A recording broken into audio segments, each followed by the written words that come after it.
ಭಾರತೀಯ ಬೌದ್ಧ ಮಹಾಸಭೆ ವತಿಯಿಂದ ಬೀದರ್ ನಗರದ ಸಿದ್ಧಾರ್ಥ ಮಹಾವಿದ್ಯಾಲಯ ಆವರಣದಲ್ಲಿ ಫೆಬ್ರವರಿ 9 ರಿಂದ 16ನೇ ತಾರೀಕಿನವರೆಗೆ ಜರುಗುವ ಧಮ್ಮ ಪ್ರವಚನ ಕಾರ್ಯಕ್ರಮಕ್ಕೆ ಸಾಂಕೇತಿಕವಾಗಿ ಚಾಲನೆ ದೊರಕಿತು.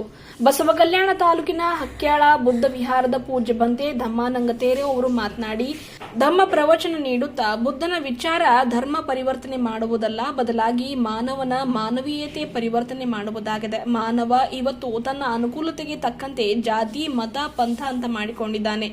ದೇವರು ಮಾನವನನ್ನ ಸೃಷ್ಟಿ ಮಾಡಿರುವುದು ನಿಜ, ಆದರೆ ಅದೇ ಮಾನವ ಇವತ್ತು ದೇವರ ಹೆಸರು ಹೇಳಿಕೊಂಡು ಇಲ್ಲ ಸಲ್ಲದ ಮೂಢನಂಬಿಕೆಗಳಿಗೆ ಒಳಗಾಗ್ತಾ ಇದ್ದಾನೆ.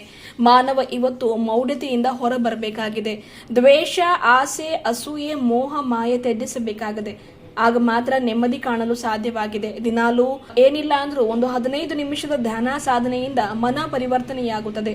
ಧಮ್ಮ ಪ್ರವಚನ ನಿಜವಾದ ವಿಜ್ಞಾನ ಸಾರುತ್ತದೆ, ಮೌಢ್ಯತೆಯನ್ನು ಹೋಗಲಾಡಿಸುತ್ತದೆ. ಬುದ್ಧನ ನಡೆ ಶಾಂತಿ, ಸಹಬಾಳ್ವೆ, ಪ್ರೀತಿ ಸಾರುವುದಾಗಿದೆ. ಜಿಯೋ ಔರ್ ಜೀನೆದೋ ಇದು ಬುದ್ಧನ ವಿಚಾರವಾಗಿದೆ ಎಂದು ಬಸವಕಲ್ಯಾಣ ತಾಲೂಕಿನ ಹಕ್ಯಾಳ ಬುದ್ಧ ವಿಹಾರದ ಪೂಜ್ಯ ಬಂತೆ ಧಮ್ಮಾನಂಗ ತೇರೋ ಅವರು ಮಾತನಾಡಿ ಧಮ್ಮ ಪ್ರವಚನ ನೀಡಿದರು.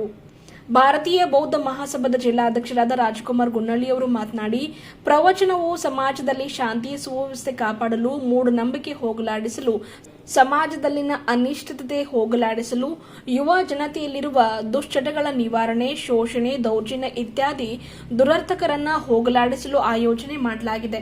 ಬುದ್ಧನ ವಿಚಾರಗಳು ಎಲ್ಲಾ ಸಮುದಾಯದ, ಎಲ್ಲಾ ಜಾತಿ ಧರ್ಮಗಳ ಒಂದು ಸಂಗಮವಾಗಿದ್ದು, ಈ ಅಪರೂಪದ ಪ್ರವಚನದಲ್ಲಿ ತಾವೆಲ್ಲರೂ ಹೆಚ್ಚಿನ ಸಂಖ್ಯೆಯಲ್ಲಿ ಭಾಗಿಯಾಗಿ ಪ್ರವಚನವನ್ನು ಯಶಸ್ವಿಗೊಳಿಸಬೇಕು ಎಂದು, ಈ ಪ್ರವಚನದ ಲಾಭ ಪಡೆಯಬೇಕು ಎಂದು ಭಾರತೀಯ ಬೌದ್ಧ ಮಹಾಸಭಾದ ಜಿಲ್ಲಾಧ್ಯಕ್ಷರಾದ ರಾಜಕುಮಾರ್ ಗುನ್ನಳ್ಳಿ ಅವರು ಮಾತನಾಡಿ ತಿಳಿಸಿದ್ದಾರೆ.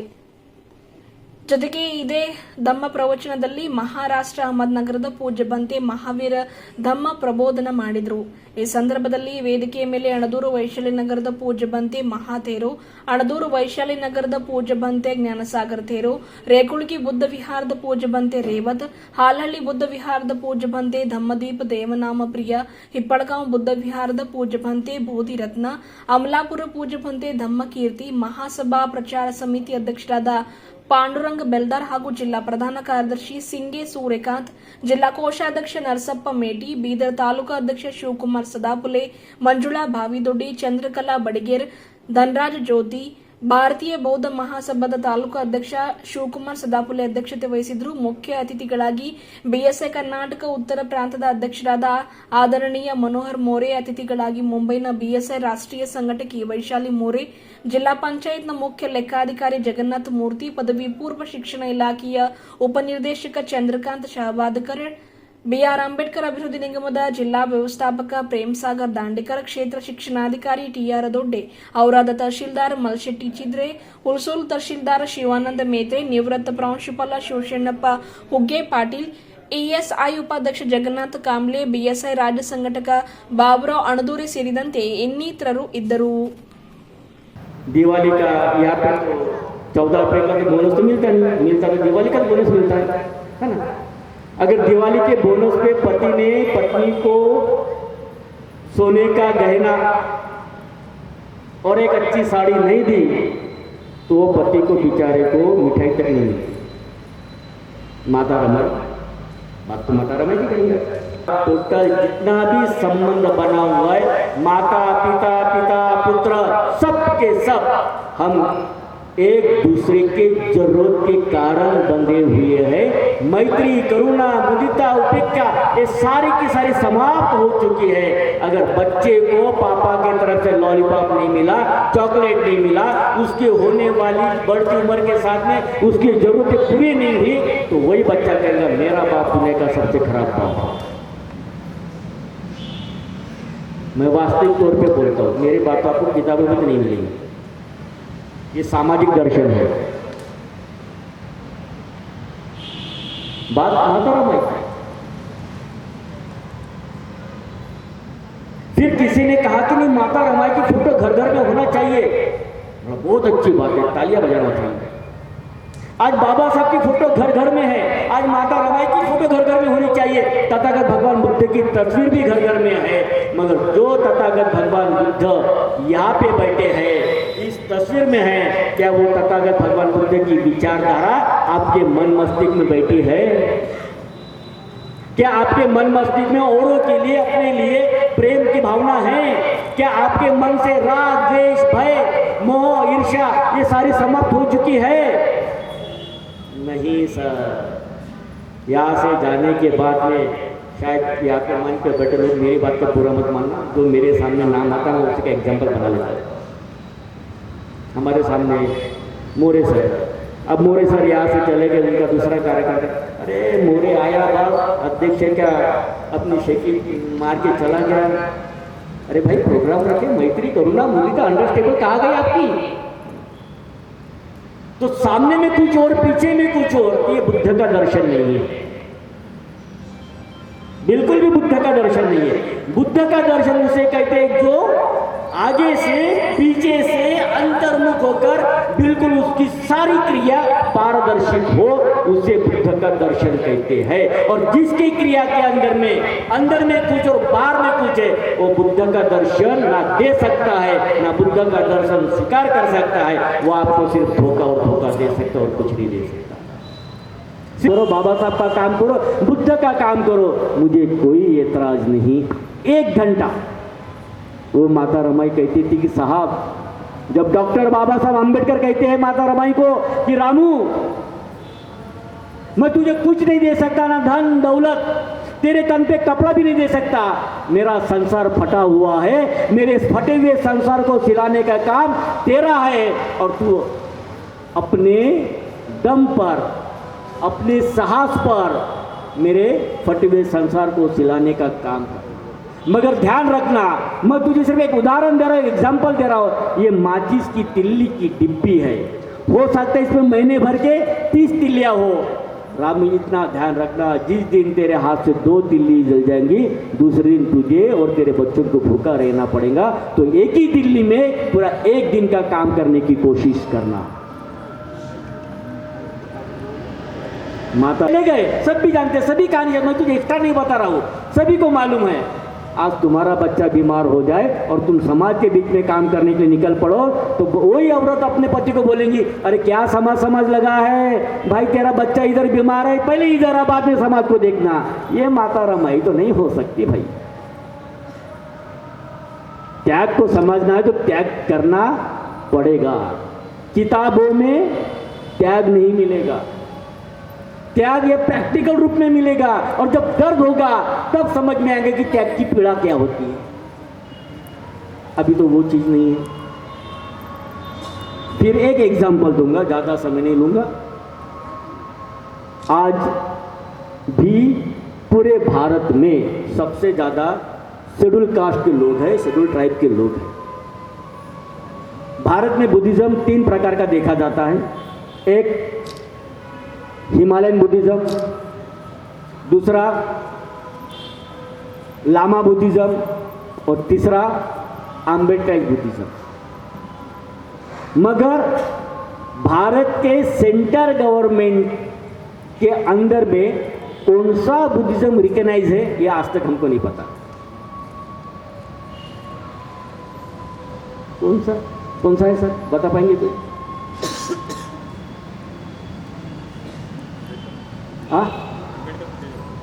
अम्बेडकरिज्म। और कोई है? 3 बुद्धिज्म है भारत में, हिमालयन बुद्धिज्म, लामा बुद्धिज्म और अम्बेडकरी बुद्धिज्म। इसमें से कौन सा बुद्धिज्म भारत के सेंटर गवर्नमेंट या फिर भारत के कॉन्स्टिट्यूशनल जो कई एडमिशन ऑफिसर, उसमें कौन सा बुद्धिज्म रिकॉग्नाइज है, रजिस्टर्ड है, पहले ये बताइए, तो मैं आगे बात करता हूं। Give me answer. नहीं मालूम। 50 साल हो गए, 70 साल हो गए, नीला झंडा हाथ में, पंचशील ध्वज हाथ में, बुद्ध गया की मूवमेंट चल रही, बुद्ध गया को आंदोलन करना है, उसको छुड़ाना है। अरे लेकिन आर्टिकल्स क्या है, किस आर्टिकल्स के बेस में छुड़ाओगे सर, पहले ये तो ज्ञान कर लो।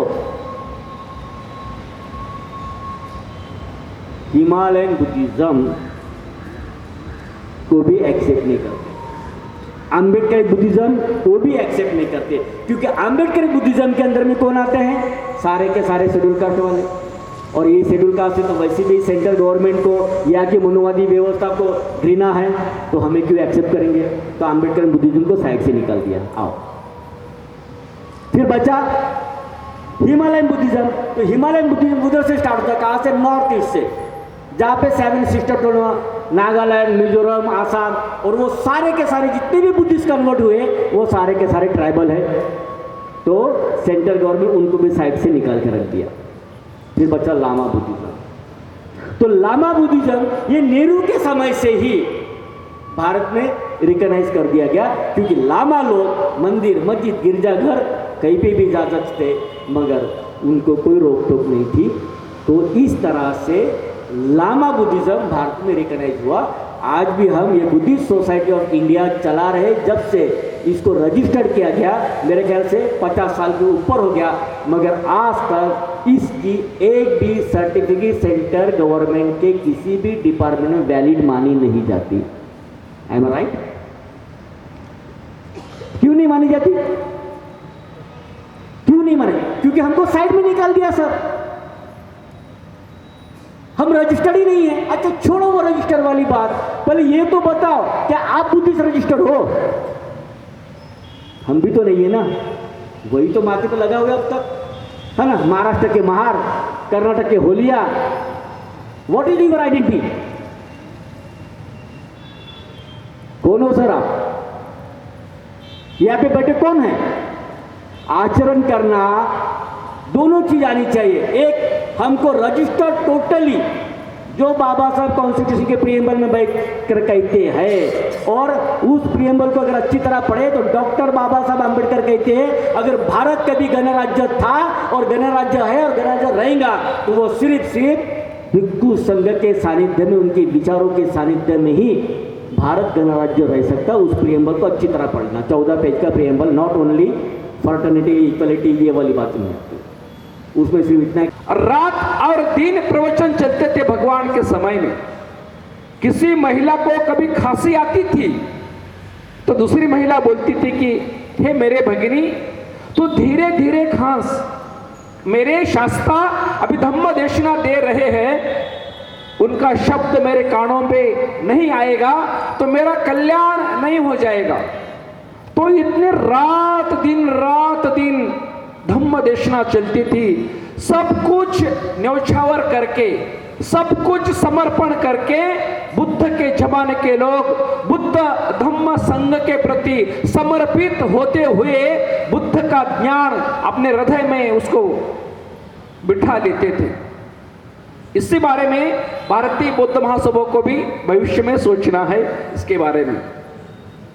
अभी एक 1.5 साल हो गया मैं भारतीय बौद्ध महासभा में आया हूं, और मुझको भीमराव अंबेडकर साहब ने ऑल इंडिया लेवल का जो राष्ट्रीय उपाध्यक्ष है, अभी कैलेंडर में मेरा नाम आपने पढ़े होंगे, तो जो हमारे राष्ट्रीय अध्यक्ष भिक्खु संघ के पंते संघपाल जी, उन्होंने चुना है। अभी मैं ऑल इंडिया भिक्खु संघ का मेंबर हूं, और जितनी मेरी स्टडी है अभी ऐसे आप बौद्ध महासभा के लोगों के बीच में आता हूं तो थोड़ी मेरी कंपन हो जाती है, घबराहट महसूस करता हूं मैं, क्योंकि कुछ बातें थोड़ी सी अलग अलग टाइप की हमारी भाषाएं हैं, हमारी सोच है। हमारे जो पिछले साल चैत्य भूमि में एक शिविर हुआ था, उपासकों का शानदारी शिविर पहला हुआ पूरे इंडिया में, पहली बार चैत्य भूमि में, पिछली बार तो वहां मैं पढ़ाने के लिए गया था, उनको एक दिन मेरे लिए दिया था,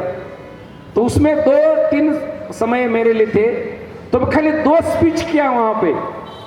तो जितनी भी 81 महिला थी, शामनेरी बनी थी सब महिला, तो सब महिला बोले कि भंते जी आप ऐसा करिए, पूरे 10 दिन आप यहीं पे रुको, हमको 10 दिन आपका सुनना है, बोली वो महिला। मैं बोला इतना शेड्यूल बिजी है उनका भाई, और कहा मुझको समय इतना देंगे और मैं कहा समय इतना लूंगा। लेकिन वो बोले कि भंते जो बातें हमने सुनी नहीं आज तक त्रिपिटक के बारे में, बहुत सी चीज हमको सुनने को मिली और वो चीज अच्छी रही। तो ये सधम्म भारतीय बौद्ध महासभा का सिलेबस एक ऐसा क्लियर किया हुआ है उस सिस्टम में, वही पढ़ाते जो शानदार शिविरों में। लेकिन उसके अलावा बहुत कुछ सीखना है हमें। जो आज का जो विषय अभी 8:30 बजे 9 बजे तक मुझको पूरा करना है। और मैं विचार करते करते बात कर रहा हूँ कहीं हिंदी में गड़बड़ हो जाए करके, इसमें मेरा ब्रेन काम कर रहा है, इसका भी चिंतन चल रहा है, समय का भी मुझको देखना है। तो एक बार भगवान सम्यक संबुद्ध अपने 3 नंबर के भिक्षु महाकाश्यप के साथ बैठे थे और वहां पे बैठने के बाद महाकाश्यप बनते जी और भगवान का संवाद चल रहा था। तो महाकाश्यप बनते भगवान को बोलते हैं कि भगवान, आपको बुद्धत्व की प्राप्ति जब हुई थी तब यह भिक्षु संघ का जो विनय था बहुत कम था भगवान, लेकिन अरहंत भिक्षु ज्यादा थे भगवान। जब आपको संबोधि का ज्ञान हुआ तब भिक्षु नियम जो हमारे 227 नियम है भिक्षु संघ के, विनय पिटक में आप पढ़े होंगे, तो उसमें 227 नियम नहीं थे पहले जैसे भगवान को ज्ञान प्राप्त हुआ, क्योंकि वहां पे ज्यादा अरहंत भिक्षु थे और अरहंतों को ये विनय की आवश्यकता नहीं पड़ती क्योंकि वो गलती नहीं करते। अरहंत व्यक्ति यानी सर्वज्ञ हो गया, सब गलतियों के परे गया। अरहंत, अरि यानी शत्रु, हंत यानी हनन करना, नष्ट करना। जिसने अपने राग द्वेष मोह का नष्ट किया वो अरहंत। लेकिन उसी अवस्था में चलने के लिए भगवान ने कहा एक श्रोतापन्न, सकृदागामी, अनागामी और अरहंत। ये धम्म निर्वाणगामी मार्ग की ये 4 अवस्थाएं भगवान ने बताई। जैसे कि पहली अवस्था है श्रोतापन्न, श्रोत में पढ़ना, प्रवाह में पढ़ना, विमुक्ति के प्रवाह में पढ़ना। जो श्रोतापन्न के लक्षण ने बताए कि श्रोतापन्न जो इंसान, चाहे वो महिला हो सकती है चाहे वो पुरुष हो सकता है, श्रोतापन्न व्यक्ति 7 जन्म लेता है, 8वां जन्म ग्रहण नहीं करता, क्रमशः वो अरहंत होता है। दूसरी अवस्था भगवान ने बताई सकृदागामी, यानी उससे थोड़ी हाई लेवल की अवस्था है। सकृदागामी यानी एक बार इस संसार में आना है, वापस ब्रह्मलोक या सुगति भूमि के लोक से एक बार आना है पृथ्वी पे, या सुगति भूमि या ब्रह्मलोक में, उसके बाद उसको अरहंत होना है। अनागामी, अगमन, उसका गमन नहीं है, वो विशिष्ट कहीं से लोक से वहीं से वो अरहंत हो जाएगा।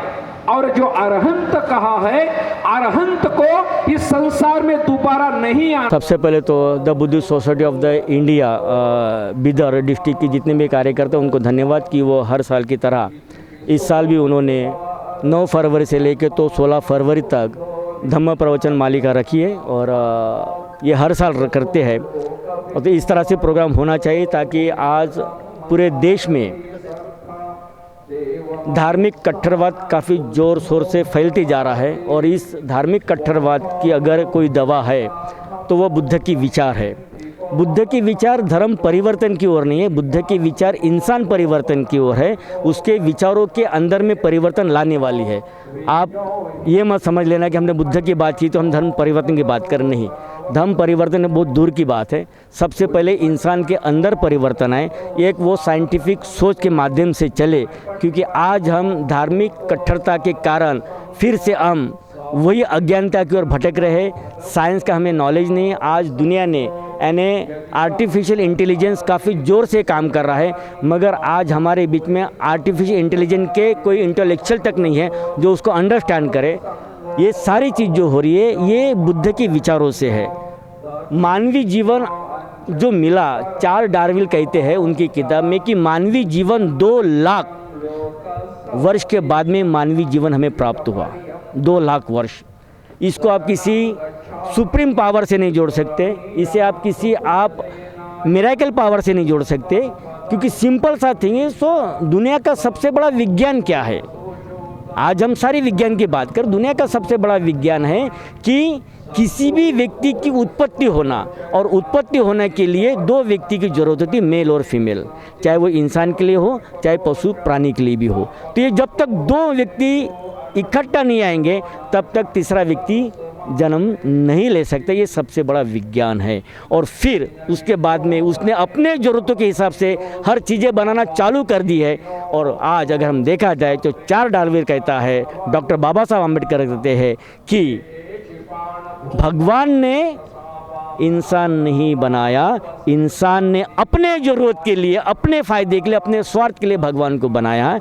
तो बुद्ध में या फिर बुद्धिज़्म में पाली भाषा में भग यानी तृष्णा, वान यानी समाप्ति, जो अपने तृष्णाओं की समाप्ति करता है उसे भगवान कहा सकता है। आप भी भगवान हो सकते हैं, मैं भी भगवान हो सकते हैं, मेरे पीछे सारे लोग भी भगवान, क्योंकि इन लोगों ने अपनी तृष्णा को समाप्त किया। राग, द्वेष, मोह, माया, ईर्ष्या, भग्ग रागो, भग्ग दोषो, भग्ग मोह, इन सबको समाप्त करके वो अपना जीवन जी रहे। फिर सादगी का जीवन जिएंगे, प्रेम का जीवन जिएंगे, करुणा का जीवन जिएंगे, खाओ और खिलाओ वाली बात करेंगे, जियो और जीनो देने वाली बात करेंगे। और यही बुद्धिज़्म है। बुद्धिज़्म आपको कट्टरवाद की ओर नहीं लेके जाता, बुद्धिज़्म मैत्री, करुणा, मुदिता की ओर लेके जाता। इंसान है, इंसान से प्यार करना सीख ले, न जाने कब ज़िंदगी ख़त्म हो जाएंगी, तो आज जी ले, कल की चिंता मत कर।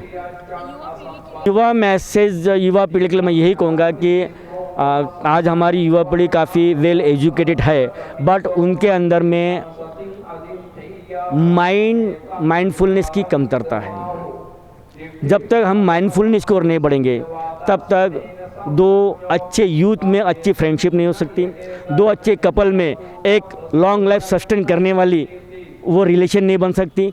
तो आज यूथ जितना भी है तो उनको माइंडफुलनेस की ज़रूरत है। और माइंडफुलनेस के लिए मैं यही कहूँगा कि कम से कम रोज़ मंगल मैत्री के लिए अपने घर में 5 मिनट 10 मिनट एक छोटी सी ध्यान साधना करे, जिसके माध्यम से वो अपने मन को परिवर्तित करे और लोगों के लिए भी प्रेरणादायक बने।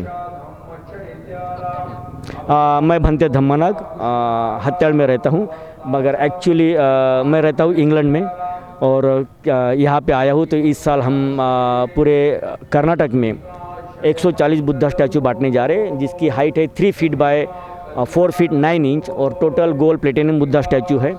तो वो थाई लोगों ने हमें डोनेट दिया है और हम पूरे भारत में उसको बांट रहे हैं। कर्नाटक में भी काफ़ी विहारों में बुद्धा स्टैचू जाने वाले हैं। एमपी में जाएंगे, नागपुर में जाएंगे, पश्चिम बंगाल में जा रहे हैं, गुजरात में जा रहे हैं, पंजाब में जा रहे हैं और यहाँ तक कि 35 बुद्धा स्टैचू हम श्रीलंका भी भेज रहे हैं। तो इस तरह से वो टोटल सेरेमनी है। तो उसके लिए मैं खास यहाँ पे आया, तो इन लोगों ने मुझे इनवाइट किया, तो इनका भी धन्यवाद। तो मुझे फिर से बोलने का मौका मिला, अपने विचार सुनाने का मौका मिला। तो गोरनालीकर जो है अच्छा काम कर रहे हैं, तो इनको भी साधुवाद, इनके सारी टीम को साधुवाद और आपको भी साधुवाद कि आपका चैनल एक दिन काफ़ी सक्सेस और ऊंचाई पे जाए। ಭಾರತೀಯ ಬೌದ್ಧ ಮಹಾಸಭೆ ಜಿಲ್ಲಾ ಮತ್ತು ತಾಲೂಕು ಶಾಖೆ ವತಿಯಿಂದ ಧಮ್ಮ ಪ್ರವಚನ ಕಾರ್ಯಕ್ರಮ ದಿನಾಂಕ ಇಂದು ಅಂದರೆ 9ನೇ ಫೆಬ್ರವರಿಯಿಂದ 16ನೇ ಫೆಬ್ರವರಿ 2025ರವರೆಗೆ 8 ದಿನಗಳವರೆಗೆ ಈ ಒಂದು ಕಾರ್ಯಕ್ರಮ ನಾವು ಹಮ್ಮಿಕೊಂಡಿದ್ದೇವೆ। ಈ ಒಂದು ಧಮ್ಮ ಪ್ರವಚನ ಕಾರ್ಯಕ್ರಮದ ಆಶಯ ಏನು ಅಂದರೆ ಸಮಾಜವನ್ನು ಸಂಘಟಿಸ್ತಕ್ಕಂಥದ್ದು, ಸಮಾಜದ ಜನಗಳಲ್ಲಿ ಸಂಸ್ಕಾರದ ಒಂದು ಅರಿವನ್ನು ಕೊಡಬೇಕು, ಒಡೆದು ಹೋಗಿರ್ತಕ್ಕಂಥ ಸಮಾಜವನ್ನು ಐಕ್ಯತೆಯ ಮೂಲಕ ಧಮ್ಮದ ಸಂದೇಶದ ಮೂಲಕ ನಾವು ಒಂದಾಗಬೇಕು। ಈ ಇಂದಿನ ಒಂದು ಸಂದರ್ಭದಲ್ಲಿ ವೈಜ್ಞಾನಿಕ ವಿಚಾರಗಳನ್ನು ಬೌದ್ಧ ಧಮ್ಮ ತಿಳಿಸ್ತಕ್ಕಂಥ ವಿಚಾರಗಳು ನಮ್ಮ ಸಮಾಜಕ್ಕೆ ಕೊಡುವ ಮೂಲಕ, ಸಂಸ್ಕಾರವನ್ನು ಕೊಡುವ ಮೂಲಕ ಸಶಕ್ತ ಸಮಾಜವನ್ನು ಕಟ್ತಕ್ಕಂಥ ಒಂದು ಆಶಯವನ್ನು ಇಟ್ಟುಕೊಂಡು ಭಾರತೀಯ ಬೌದ್ಧ ಮಹಾಸಭೆಯ ಮುಖಾಂತರವಾಗಿ ಈ ಒಂದು ಕಾರ್ಯಕ್ರಮವನ್ನು ಆಯೋಜನೆ ಮಾಡಿಕೊಂಡು ಒಂದು ಉತ್ತಮವಾಗಿರ್ತಕ್ಕಂಥ ಕಾರ್ಯಕ್ರಮವನ್ನು ನಡೆಸಿಕೊಡುವ ಮೂಲಕ ಸಮಾಜದಲ್ಲಿರ್ತಕ್ಕಂಥ ಎಲ್ಲ ರಾಜಕೀಯ, ಧಾರ್ಮಿಕ, ಸಾಮಾಜಿಕ ಹಾಗೂ ಹಿಂದುಳಿದ ಎಲ್ಲ ಒಂದು ಕ್ಷೇತ್ರಗಳಲ್ಲಿ ಕೆಲಸ ಮಾಡ್ತಕ್ಕಂಥ ನಮ್ಮ ಸಮಾಜ ಜನಗಳು ಒಂದುಗೂಡಿಕೊಂಡು ಬುದ್ಧ ಮತ್ತು ಡಾಕ್ಟರ್ ಬಾಬಾ ಸಾಹೇಬ್ ಅಂಬೇಡ್ಕರ್ ಅವರ ತತ್ವ ಸಿದ್ಧಾಂತಗಳನ್ನು ಜನಸಾಮಾನ್ಯರಿಗೆ ಕೊಡುವ ಮೂಲಕ ಸಶಕ್ತ ಸಮಾಜವನ್ನು ಕಟ್ಟಬೇಕು ಅಂತಕ್ಕಂಥ ಆಶಯವನ್ನು ಇಟ್ಟುಕೊಂಡು ಈ ಒಂದು ಕಾರ್ಯಕ್ರಮ ಆಯೋಜನೆ ಮಾಡಿದ್ದೇವೆ। ತುಂಬ ತಮ್ಮೆಲ್ಲರೂ ಕೂಡ ಅಭಿನಂದನೆಗಳು। ನನ್ನ ಹೆಸರು ರಾಜಪ್ಪ ಗುನ್ನಳಿಕರ್, ಭಾರತೀಯ ಬೌದ್ಧ ಮಹಾಸಭೆ ಜಿಲ್ಲಾಧ್ಯಕ್ಷರು। ಜೈ ಇದು ಬಹಳ ಮುಖ್ಯವಾಗಿರ್ತಕ್ಕಂಥ ವಿಷಯವಿದೆ, ತಮಗೂ ಗೊತ್ತಿದೆ। ಯಾಕಂದಾಗ ಸಹಜವಾಗಿ ರಾಜಕೀಯ ಪಕ್ಷಗಳು ಅಥವಾ ವಿವಿಧ ಸಂಘಟನೆಗಳು ಕಾರ್ಯಕ್ರಮ ಆಯೋಜನೆ ಮಾಡಿದಾಗ ಸಾಕಷ್ಟು ಜನರು ಬರ್ತಾರೆ ಹೋಗ್ತಾರೆ, ಇಲ್ಲಂತಿಲ್ಲ। ಆದರೆ ಇದು ಧಮ್ಮ ಅಂದರೆ ಸತ್ಯವಾಗಿರ್ತಕ್ಕಂಥ ವಿಚಾರಗಳನ್ನು ತಿಳಿದುಕೊಳ್ಬೇಕಾದ್ರೆ ಇದು ಸಮಯ ತೆಗೆದುಕೊಳ್ತಾ, ಇದು ಸಹಜವಾಗಿರ್ತಕ್ಕಂಥದ್ದು ಒಂದು।